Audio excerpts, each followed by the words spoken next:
नमस्कार, विराट 24 में आपका स्वागत है। खबर मऊगंज जिले के लौर थाना क्षेत्र अंतर्गत सोनबरसा गांव से है, जहां एक चौंकाने वाला मामला सामने आया है। जहां भाइयों के नाम से खरीदी गई जमीन अब उसी परिवार के लिए भारी पड़ती नजर आ रही है। गांव के निवासी रुद्रमणि पांडे ने अपने ही चाचाओं पर जमीन हड़पने का गंभीर आरोप लगाया है। रुद्रमणि पांडे का कहना है कि उनके पिता, माता और दादी नौकरी में थे और अलग अलग शहरों में पदस्थ रहे। परिवार गांव से दूर रहने के कारण खेती बाड़ी की जिम्मेवारी गांव में रहने वाले चाचाओं पर थी।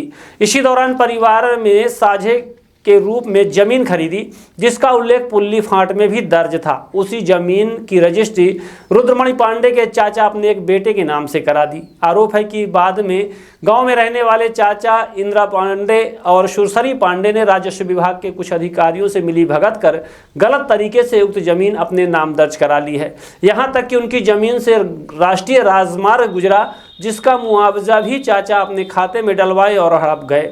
जब इसकी जानकारी रुद्रमणि पांडे को लगी तो उन्होंने आपत्ति दर्ज कराई, लेकिन उन्हें कोई राहत नहीं मिली। पीड़ित का कहना है कि अब वह न्याय की उम्मीद में लगातार कोर्ट कचहरी के चक्कर काटने को मजबूर हैं। वहीं पड़ोसियों का भी कहना है कि जमीन पारिवारिक साझे की थी और विवाद गलत नामांतरण के बाद शुरू हुआ। फिलहाल मामला मऊगंज कोर्ट में विचाराधीन है।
मैं ग्राम चौका सोनबरसा का निवासी हूँ और तमरी ओवरब्रिज जस्ट बगल में मेरा घर है, मेरी जमीन है।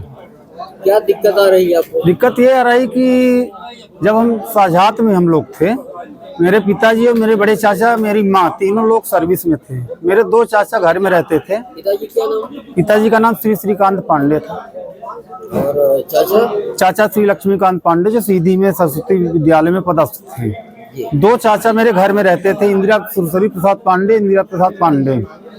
साझात में हम लोगों ने जमीन खरीदी थी 1 एकड़ 26 डिसमिल, जिसमें कि पैसा मेरा और मेरे से सबसे बड़े चाचा का लगा हुआ था पूरा पैसा।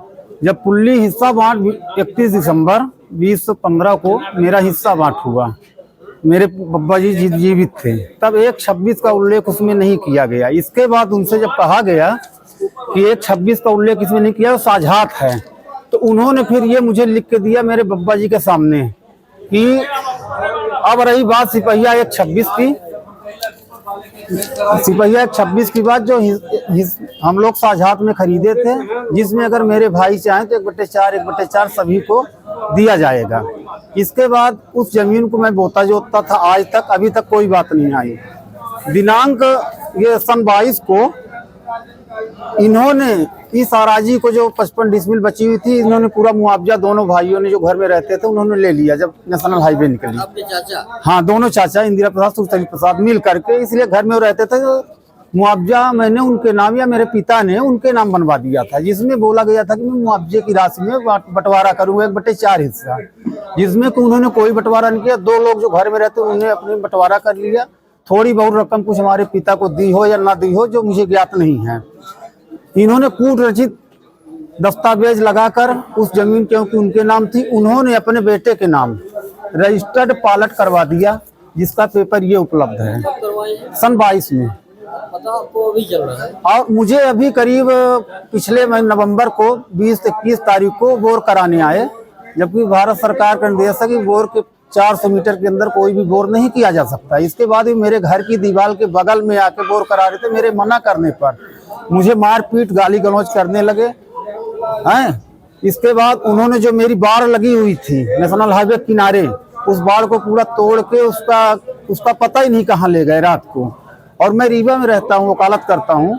आपके पिताजी लोग कहाँ हैं? पिताजी लोग यहीं अब रिटायरमेंट होके अब यहाँ आ गए हैं। मैं अक्सर रीवा में रहता हूँ, वकालत करता हूँ। मेरे सिर्फ वृद्ध माँ और बच्चे इंदौर में रहते हैं। वृद्ध माता पिता यहाँ रहते हैं, जिन्हें किसी भी समय जान का खतरा हो सकता है।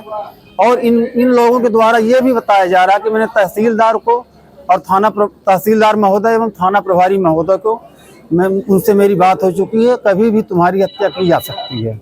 अगर मेरे या मेरे पिता मेरी माता के ऊपर कोई भी बात आती है तो इन चारों लोगों का, सुरसरी प्रसाद पांडे, इंदिरा प्रसाद पांडे, राजेश उर्फ नीरज और राकेश उर्फ सोनू, ये जिम्मेदार होंगे।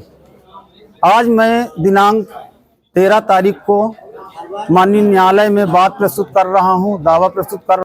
मेरे पिताजी ने की थी, एक आवेदन पड़ा हुआ है जो बाढ़ वो काटने गए नहीं, जब बोर करने गए, बोर करते समय जो उन्होंने गाली गलौज की, उस समय मेरे पिता ने थाने में एक सूचना दी है, जिसकी प्राप्ति में नहीं ला पाया। देवेंद्र मिश्रा देवतलाव के ग्राम लौर खुर्द का मैं निवासी हूँ एवं कृषक हूँ। साथ ही आपके राष्ट्रीय किसान मजदूर महासंघ जिला इकाई मऊगंज का जिला उपाध्यक्ष भी हूँ। क्योंकि ये मेरे पड़ोसी है, मामले में आप क्या जानकारी है? हाँ, चूंकि हमारे ये पड़ोसी है और स्वाभाविक है, गांव का पड़ोसी होने के नाते मुझे जहां ये खेतीबाड़ी और घर भी इनका बना हुआ है उसको अच्छी तरह से जानता हूं। इनके कब्जे दखल की यह संपत्तियां हैं। अब लोग सुनियोजित तरीके से और राजस्व अमले के मिलकर के राजस्व और पुलिस के माध्यम से इन्हीं संपत्तियों से बलपूर्वक हटाने की नियत लोग रखते हैं। ये मतलब सारे रिकॉर्ड जो रजिस्ट्री करवाए गए थे फर्जी तरीके से, निश्चित तौर पर फर्जी तरीके से पिता के पास जिन्होंने ये बंटवारे का पत्र निष्पादित कराया है, उनके 2 पुत्र हैं और 2 पुत्र के बजाय 1 पुत्र के पक्ष में यह कराया है, जबकि इनमें दोनों पुत्रों का विभाजन पत्र होना चाहिए। उन्होंने हवाला नहीं दिया। प्रथम दृष्टि या लगता है कि ये फर्जी उन्होंने स्वयं किया है। जी, कुल मिला के इनके साथ अन्याय हो रहा है, गलत हो रहा है।